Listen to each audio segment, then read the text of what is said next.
Commissioner के दबाव में आकर ईशा ने सूरज को जेल भेज दिया। लेकिन जैसे ही बंटी को इस बात का पता चला, वह पैसों से भरा बैग लेकर सीधे मंत्री के सरकारी बंगले पर पहुंच गया। दोस्तों, कहानी की शुरुआत उस सुबह से होती है जब पूरे शहर में यह खबर आग की तरह फैल चुकी थी कि शहर का सबसे ईमानदार अधिकारी सूरज अब जेल की सलाखों के पीछे है। किसी को समझ नहीं आ रहा था कि आखिर ऐसा कैसे हो गया। ईशा पूरी रात सो नहीं पाई थी, क्योंकि उसने अपने दिल की नहीं बल्कि कानून और कमिश्नर के आदेश की बात मानी थी। सुबह ऑफिस पहुंचते ही कमिश्नर ने उसे अपने केबिन में बुलाया और सख्त लहजे में कहा कि चाहे सूरज कितना भी ईमानदार क्यों न हो, उसके खिलाफ सबूत मौजूद हैं और सरकार पर लगातार दबाव बन रहा है। अगर आज ही उसे गिरफ्तार नहीं किया गया तो पूरे पुलिस विभाग की बदनामी होगी। ईशा ने बहुत कोशिश की कि उसे कुछ समय दिया जाए ताकि वह खुद जांच पूरी कर सके, लेकिन कमिश्नर ने साफ कह दिया कि यह आदेश ऊपर से आया है और इसमें कोई बदलाव नहीं होगा। मजबूर होकर ईशा खुद पुलिस टीम के साथ सूरज के पास पहुंची। जब उसने हथकड़ी निकाली तो उसके हाथ कांप रहे थे। सूरज ने उसकी आंखों में देखकर सिर्फ इतना कहा, मुझे तुम पर पूरा भरोसा है ईशा। अगर तुम मुझे गिरफ्तार कर रही हो तो जरूर तुम्हारी कोई मजबूरी होगी। यह सुनकर ईशा की आंखें भर आईं, लेकिन उसने अपने आंसू छिपा लिए और कानून की प्रक्रिया पूरी करते हुए सूरज को गिरफ्तार कर लिया। पूरे शहर में हड़कंप मच गया। मीडिया लगातार खबरें चला रहा था कि आखिर ऐसा कौन सा अपराध हुआ जिसके कारण सूरज जैसा ईमानदार अधिकारी जेल पहुंच गया। दूसरी ओर जेल के अंदर सूरज पूरी तरह शांत था। उसे यकीन था कि यह एक बड़ी साजिश है और इसके पीछे वही लोग हैं जिनके खिलाफ उसने पिछले कई महीनों से कार्रवाई की थी। उधर जैसे ही यह खबर बंटी तक पहुंची, उसके चेहरे पर खतरनाक मुस्कान फैल गई। उसने अपने सबसे भरोसेमंद आदमी को बुलाकर कहा कि अब खेल की आखिरी चाल चलने का समय आ गया है। बंटी जानता था कि अगर सूरज ज्यादा दिन जेल में रहा तो उसके सारे रास्ते साफ हो जाएंगे, लेकिन उसे यह डर भी था कि कहीं ईशा सच्चाई तक न पहुंच जाए। इसीलिए उसने अपना पुराना तरीका अपनाया। उसने करोड़ों रुपए से भरा एक बड़ा बैग तैयार कराया और सीधे मंत्री के सरकारी बंगले पर पहुंच गया। मंत्री पहले से ही बिल्डर लोबी से पैसे लेकर कई फैसले बदल चुका था। बंटी ने मुस्कुराते हुए बैग टेबल पर रखा और कहा, मंत्री जी, आपने पहले भी हमारे लिए काम किया था। इस बार भी बस इतना करना है कि सूरज किसी भी कीमत पर जेल से बाहर नहीं आना चाहिए। अगर वह बाहर आ गया तो हम सब अंदर चले जाएंगे। मंत्री ने बैग खोला। नोटों की गड्डियां देखकर उसकी आंखें चमक उठीं। कुछ पल सोचने के बाद उसने कहा, काम मुश्किल है क्योंकि ईशा ईमानदार अधिकारी है।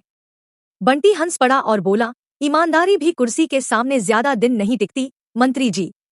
बस कमिश्नर पर थोड़ा और दबाव बनाइए, बाकी मैं संभाल लूंगा। मंत्री ने तुरंत फोन उठाया और प्रभावशाली लोगों से बात करनी शुरू कर दी। देखते ही देखते ऊपर से नए आदेश आने लगे कि सूरज की जमानत किसी भी हालत में नहीं होनी चाहिए। दूसरी तरफ ईशा पर भी लगातार दबाव डाला जाने लगा कि केस को जल्द से जल्द कोर्ट में पेश किया जाए और सूरज के खिलाफ मजबूत चार्जशीट तैयार की जाए। ईशा समझ चुकी थी कि मामला अब सिर्फ कानून का नहीं बल्कि सत्ता और पैसों का खेल बन चुका है। इधर जेल में सूरज से मिलने उसके पिता, परिवार के सदस्य और बंटी का पुराना दुश्मन अर्जुन पहुंचे। सबके चेहरों पर चिंता साफ दिखाई दे रही थी, लेकिन सूरज ने सभी को शांत रहने के लिए कहा। उसने कहा, जिसने मुझे फंसाया है वह यही चाहता है कि हम घबरा जाएं। लेकिन सच ज्यादा देर तक छिप नहीं सकता। उसी समय जेल का एक बुजुर्ग कैदी सूरज के पास आया और बोला कि उसने कुछ दिन पहले बंटी के आदमियों को जेल के एक अधिकारी से चोरी छिपे बात करते देखा था। अब सूरज को पूरा यकीन हो गया कि साजिश सिर्फ जेल के बाहर नहीं बल्कि अंदर भी फैली हुई है। दूसरी ओर ईशा अपने केबिन में बैठकर केस की फाइल दोबारा पढ़ रही थी। तभी उसकी नजर एक ऐसे दस्तावेज पर पड़ी जो पहले कभी फाइल में नहीं था। उस कागज पर सूरज के खिलाफ ऐसे सबूत लगाए गए थे जिनकी तारीख और हस्ताक्षर दोनों संदिग्ध थे। सूरज के इन शब्दों ने ईशा का हौसला फिर से मजबूत कर दिया। उसने फैसला कर लिया कि चाहे कमिश्नर नाराज हो जाए, मंत्री धमकी दे या उसकी नौकरी चली जाए, वह असली गुनहगार को बेनकाब करके रहेगी। ईशा ने चुपचाप जांच शुरू कर दी। उसने रिकॉर्ड रूम के पुराने सीसीटीवी फुटेज निकलवाए। पहले तो टेक्निकल स्टाफ ने कहा कि फुटेज डिलीट हो चुकी है, लेकिन साइबर टीम की मदद से डेटा रिकवर कर लिया गया। फुटेज देखकर सभी हैरान रह गए। उसमें साफ दिखाई दे रहा था कि आधी रात को बंटी का खास आदमी रिकॉर्ड रूम में घुसा और कई फाइलें बदलकर बाहर निकल गया। सबूत हाथ लगते ही ईशा उम्मीद से भर गई, लेकिन जब वह फुटेज लेकर कमिश्नर के पास पहुंची तो उसने देखने से भी इनकार कर दिया और गुस्से में कहा, तुम्हारा काम आदेश मानना है, जांच करना नहीं। यह केस अब तुम्हारे हाथ से निकल चुका है। ईशा समझ गई कि कमिश्नर भी किसी के दबाव में है। तभी मंत्री का फोन आया और कमिश्नर का बदला हुआ व्यवहार देखकर उसे यकीन हो गया कि पूरा सिस्टम खरीदा जा चुका है।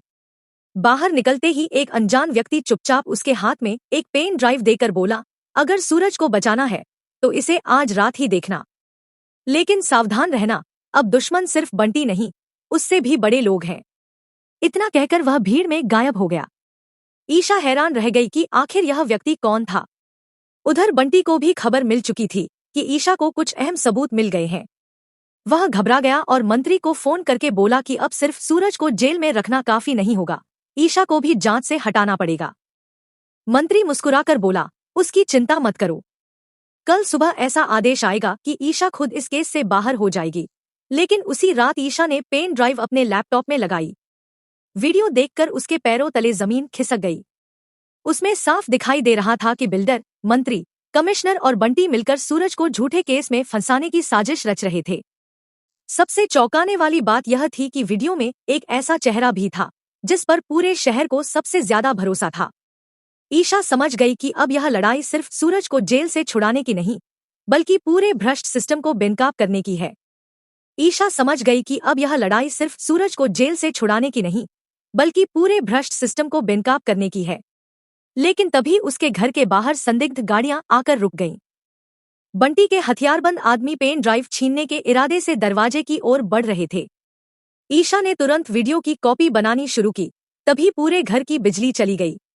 वह समझ गई कि यह कोई साधारण बिजली कटौती नहीं, बल्कि सुनियोजित हमला है। उसने पेन ड्राइव अपने बैग में छिपाई, सर्विस रिवॉल्वर निकाली और दरवाजे की ओर बढ़ी। अगले ही पल दरवाजा जोरदार धमाके के साथ टूट गया और बंटी के आदमी अंदर घुस आए। ईशा ने बहादुरी से मुकाबला किया और कई गुंडों को घायल कर दिया, लेकिन हमलावरों की संख्या बहुत ज्यादा थी। उसने पीछे का दरवाजा खोला और पड़ोसी गली की ओर निकल गई। भागते भागते वह एक पुराने गोदाम में पहुंची, जहां उसका भरोसेमंद साइबर अधिकारी पहले से मौजूद था। उसने तुरंत वीडियो की कई कॉपियां बनाकर अलग अलग सुरक्षित सर्वरों पर अपलोड कर दी। ईशा ने राहत की सांस ली, क्योंकि अब पेन ड्राइव छिन भी जाती तो भी सच्चाई मिटाई नहीं जा सकती थी। उसी समय उसे खबर मिली कि जेल में भी सूरज की जान खतरे में है। बंटी ने वहां भी अपने लोगों को भेज दिया है। जेल के अंदर रात का सन्नाटा पसरा हुआ था। सूरज अपनी बैरक में भगवान का ध्यान कर रहा था कि तभी दो नकाबपोश कैदी उसके पास पहुंचे। पहले उन्होंने सामान्य कैदियों की तरह व्यवहार किया, लेकिन अगले ही पल छिपे हुए चाकू निकाल लिए। सूरज तुरंत समझ गया कि यह हमला पहले से तय था। बिना किसी हथियार के भी उसने दोनों हमलावरों का डटकर सामना किया। कुछ ही मिनटों में पूरी बैरक रणभूमि बन गई। शोर सुनकर सुरक्षाकर्मी और दूसरे कैदी वहां पहुंच गए, लेकिन हमलावर भाग निकले। जांच में पता चला कि उन दोनों कैदियों को जानबूझकर उसी बैरक में भेजा गया था। अपनी राय कमेंट में जरूर लिखिए।